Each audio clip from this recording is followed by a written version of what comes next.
ಮನೆಯಲ್ಲಿ ಸ್ಟ್ರೀಟ್ ಸ್ಟೈಲಲ್ಲಿ ಬೇಲ್ಪುರಿ ಹೆಂಗೆ ಮಾಡೋದು ಅಂತ ನೋಡೋಣ ಬನ್ನಿ. ಇದು ಸ್ಟ್ರೀಟ್ ಸ್ಟೈಲ್ಗಿಂತ ತುಂಬ ಟೇಸ್ಟಿಯಾಗಿರುತ್ತೆ. ಮೊದಲಿಗೆ ಒಂದು ನಿಂಬೆಹಣ್ಣು ಗಾತ್ರದಷ್ಟು ಹುಣಸೆಹಣ್ಣು ನೆನೆಸಿಟ್ಕೊತಾ ಇದ್ದೀನಿ. ಇದು ಬಂದು ಹುಣಸೆಹಣ್ಣು ಚಟ್ನಿಗೆ ಸ್ವೀಟ್ ಆ್ಯಂಡ್ ಹುಳಿಯಾಗಿ ಮಿಕ್ಸ್ ಮಾಡ್ತಾರಲ್ಲ ಅದಕ್ಕೆ. ಇವಾಗ ಒಂದು 10 ನಿಮಿಷ ನೆಂದಿದೆ. ಇದನ್ನ ಮಿಕ್ಸಿ ಜಾರ್ಗೆ ಹಾಕ್ಕೊಂಡು ರುಬ್ಕೊತಾ ಇದ್ದೀನಿ, ಸ್ವಲ್ಪ ನೀರು ಹಾಕ್ಕೊಂಡು. ಇವಾಗ ರುಬ್ಕೊಂಡಿರೋದನ್ನು ಸೋಸ್ಕೊಳ್ಳೋಣ. ಅದರಿಂದ ನೀರು ಮಾತ್ರ ಬೇಕು, ಪಲ್ಪ್ ಏನೂ ಬೇಕಾಗಿಲ್ಲ. ನೀವು ಜರಡಿಯಲ್ಲಿ ಸೋಸ್ಕೊಳ್ಳೋದು ಕಷ್ಟ ಅಂದರೆ ಒಂದು ಕಾಟನ್ ಬಟ್ಟೆಯಲ್ಲಿ ಹಾಕ್ಕೊಂಡು ಸೋಸ್ಕೋಬೋದು.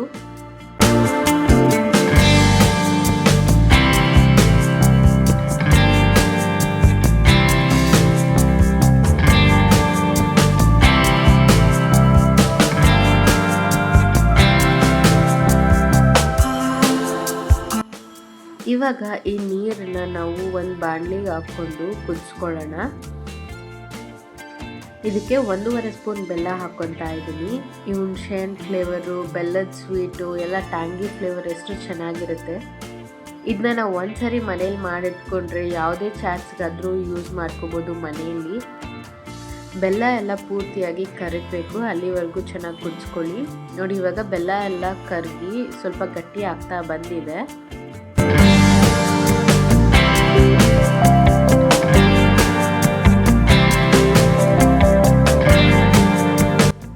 ನೋಡಿ, ಇವಾಗ ಸಾಸ್ ಕನ್ಸಿಸ್ಟೆನ್ಸಿಗೆ ಬಂದಮೇಲೆ ಇದಕ್ಕೆ ರುಚಿಗೆ ತಕ್ಕಷ್ಟು ಉಪ್ಪು, 1/4 ಸ್ಪೂನ್ ಅರಿಶಿನ ಪೌಡರ್, 1/4 ಸ್ಪೂನ್ ಧನಿಯಾ ಪೌಡರ್, 1/4 ಸ್ಪೂನ್ ಅರಿಶಿನದ ಪುಡಿ, 1/4 ಸ್ಪೂನ್ ಚಾಟ್ ಮಸಾಲ ಹಾಕ್ಕೊಂಡು ಕಲಸಿಟ್ಕೊಳ್ಳೋಣ. ಒಂದು ಡಬ್ಬಿಗೆ ಹಾಕ್ಕೊಂಡು ಫ್ರಿಜ್ಜಲ್ಲಿ ಇಟ್ಕೊಂಡ್ರೆ ಯಾವಾಗ ಬೇಕಾದರೂ ಚಾಟ್ಸ್ ತಿನ್ನಬೇಕಾದ್ರೆ ಮೇಲೆ ಹಾಕ್ಕೊಂಡು ತಿಂದರೆ ಆ ಟ್ಯಾಂಗಿ ಫ್ಲೇವರ್ ತುಂಬ ಚೆನ್ನಾಗಿರುತ್ತೆ.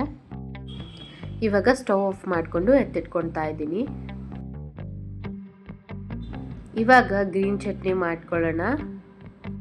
1 ಕೈ ಹಿಡಿಯಷ್ಟು ಕೊತ್ತಂಬರಿ, 1 ಕೈ ಹಿಡಿಯಷ್ಟು ಪುದೀನ, 3 ಹಸಿಮೆಣಸಿನ್ಕಾಯಿ, ರುಚಿಗೆ ತಕ್ಕಷ್ಟು ಉಪ್ಪು, 1/4 ಸ್ಪೂನಷ್ಟು ಅರಿಶಿನದ ಪುಡಿ, ಸ್ವಲ್ಪ ನೀರು ಹಾಕ್ಕೊಂಡು ರುಬ್ಕೊಳ್ಳೋಣ. ಈ ಚಟ್ನಿನೂ ಮಾಡಿಟ್ಕೊಂಡ್ರೆ ತುಂಬ ಚಾಟ್ಸ್ಗಾಗುತ್ತೆ. ಸ್ಯಾಂಡ್ವಿಚಸ್ಗೂ ಯೂಸ್ ಮಾಡ್ಕೋಬೋದು, ಮತ್ತು ಬಜ್ಜಿಗೆ ಅಥವಾ ಏನಕ್ಕಾದರೂ ಗ್ರೀನ್ ಚಟ್ನಿಯಾಗಿ ಯೂಸ್ ಮಾಡ್ಕೋಬೋದು. ಇವಾಗ ಬೇಲ್ಪುರಿಗೆ ಹಾಕ್ಕೊಳ್ಳೋಕ್ಕೆ ನಾನಿಲ್ಲಿ ರೆಡಿಮೇಡ್ ನಿಪ್ಪಟ್ಟುಗಳನ್ನು ತೊಗೊಂಡಿದ್ದೀನಿ. ಇದನ್ನ ಚಿಕ್ಕದಾಗಿ ಪೀಸ್ ಮಾಡಿಟ್ಕೊತಾ ಇದ್ದೀನಿ.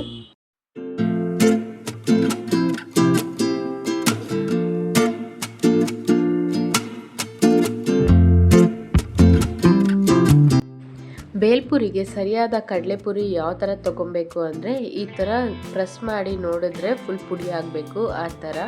ನಾನಿಲ್ಲಿ ನಾರ್ಮಲ್ ಕಡಲೆಪುರಿನೇ ತೊಗೊಂಡಿದ್ದೀನಿ. ನಿಮ್ಗೆ ಬೇಕಿದ್ದರೆ ಅದು ಬೇಲ್ಪುರಿಗೆ ಹಾಕೋ ಥರದೇ ಕಡಲೆಪುರಿನೂ ಸಿಗುತ್ತೆ, ಬಟ್ ಮನೆಯಲ್ಲಿ ನಾರ್ಮಲ್ ಆಗಿ ಇದೇ ಕಡಲೆಪುರಿ ಇರುತ್ತಲ್ವ, ಸೊ ನಾನು ಇದೇ ತೊಗೊತಾ ಇದ್ದೀನಿ.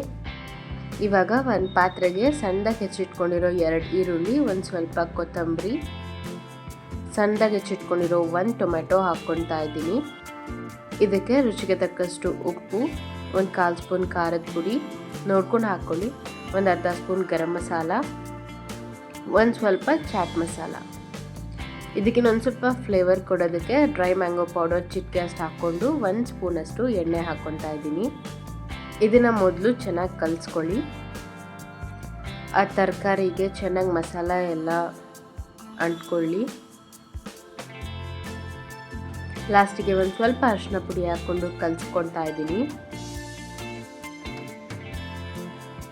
ಇವಾಗ 1/2 ಕಪ್ಪಷ್ಟು ರೋಸ್ಟ್ ಮಾಡಿ ಇಟ್ಕೊಂಡಿರೋ ಕಡಲೆಬೀಜ ಹಾಕ್ಕೊತಾ ಇದ್ದೀನಿ. ನೀವು ಬೇಕಾದರೂ ಎಣ್ಣೆಯಲ್ಲೂ ಫ್ರೈ ಮಾಡ್ಕೊಬೋದು. ಇದಕ್ಕೆ ಮುರಿದಿಟ್ಕೊಂಡಿರೋ ನಿಪ್ಪಟ್ಟು ಮತ್ತು 1 ಕಪ್ಪಷ್ಟು ಮಿಕ್ಸ್ಚರ್ನ ಹಾಕ್ಕೊತಾ ಇದ್ದೀನಿ. ಇವಾಗ ದೊಡ್ಡ ಕಪ್ಪಷ್ಟು ಕಡಲೆಪುರಿ ಮತ್ತು ನಾವು ರುಬ್ಬಿಟ್ಕೊಂಡಿರೋ ಹುಣಸೆಹಣ್ಣು ಬೆಲ್ಲದ ಸಾಸ್ ಮತ್ತು ಇದಕ್ಕೆ ಗ್ರೀನ್ ಚಟ್ನಿನೂ 1 ಸ್ಪೂನ್ ಹಾಕ್ಕೊಳ್ಳಿ. ನಾನು ಇಲ್ಲಿ ಮರ್ತ್ಬಿಟ್ಟೆ ಮತ್ತೆ ಹಾಕ್ಕೊಂಡಿದ್ದೆ. ಇವಾಗ ಇದನ್ನೆಲ್ಲ ಚೆನ್ನಾಗಿ ಕಲಸಿ ನೀವು ದೊಡ್ಡ ಪಾತ್ರೆನೇ ತಗೊಳ್ಳಿ, ಪೂರ್ತಿಯಾಗಿ ಬೇಗ ಮಿಕ್ಸ್ ಮಾಡ್ಕೊಳ್ಳೋದಕ್ಕೆ. ಬೇಲ್ಪುರಿನ ಕಲಸಿದ ತಕ್ಷಣ ಹಾಕ್ಕೊಂಡು ತಿಂದ್ರೇ ಕ್ರಿಸ್ಪಿಯಾಗಿ ಚೆನ್ನಾಗಿರುತ್ತೆ. ಒಂದು 5 ನಿಮಿಷ ಲೇಟಾಗಿ ಬಿಟ್ರೂ ಅದನ್ನ ಸಾಸ್ ಟೊಮ್ಯಾಟೊ ಎಲ್ಲ ಹಾಕಿರ್ತೀವಲ್ವ, ಅದೆಲ್ಲ ಸಾಫ್ಟ್ ಆಗಿಬಿಡುತ್ತೆ. ನೋಡಿ, ಇಷ್ಟೇ ಸಿಂಪಲ್ಲಾಗಿ ತುಂಬ ಟೇಸ್ಟಿಯಾಗಿ ಸ್ಟ್ರೀಟ್ ಸ್ಟೈಲಲ್ಲಿ ಬೇಲ್ಪುರಿ ಹೆಂಗೆ ಮಾಡೋದು ಅಂತ. ನಾವು ಹೊರಗಡೆ ತಿಂದರೆ ಇಷ್ಟೊಂದೆಲ್ಲ ಕಡಲೆಬೀಜ ಮಿಕ್ಸ್ಚರ್ ಎಲ್ಲ ಹಾಕ್ಕೊಡೋಲ್ಲ, ನಾವು ಮನೆಯಲ್ಲೇ ಫ್ಲೇವರ್ಫುಲ್ಲಾಗಿ ತುಂಬ ಚೆನ್ನಾಗಿ ಮಾಡ್ಕೋಬೋದು. ನೀವು ಜಾಸ್ತಿ ಸ್ಪೈಸಿ ತಿನ್ನೋರಾದರೆ ಇನ್ನೂ 1-2 ಸ್ಪೂನಷ್ಟು ಗ್ರೀನ್ ಚಟ್ನಿನ ಹಾಕ್ಕೋಬೋದು. ನಾನಿಲ್ಲಿ ಬರೀ 1 ಸ್ಪೂನ್ ಹಾಕ್ಕೊಂಡಿದ್ದೆ. ನೀವು ಮಿಕ್ಸ್ಚರ್ ಬದಲು ಸೇವು ಹಾಕ್ಕೊಬೋದು, ಚೆನ್ನಾಗಿರುತ್ತೆ. ನೀವು ಮನೇಲಿ ಒಂದ್ಸರಿ ಟ್ರೈ ಮಾಡಿ ಹೆಂಗೆ ಬಂತು ಅಂತ ಕಮೆಂಟ್ ಮಾಡಿ ಹೇಳಿ. ರೆಸಿಪಿ ಇಷ್ಟ ಆಗಿದ್ದರೆ ಲೈಕ್ ಮಾಡಿ, ಶೇರ್ ಮಾಡಿ, ಕಮೆಂಟ್ ಮಾಡಿ. ಮುಂದೆ ಬರೋ ರೆಸಿಪೀಸ್ನ ಮಿಸ್ ಮಾಡ್ಕೋಬಾರ್ದು ಅಂದರೆ ಸಬ್ಸ್ಕ್ರೈಬ್ ಮಾಡಿ, ಬೆಲ್ ಐಕಾನ್ನ ಪ್ರೆಸ್ ಮಾಡಿ.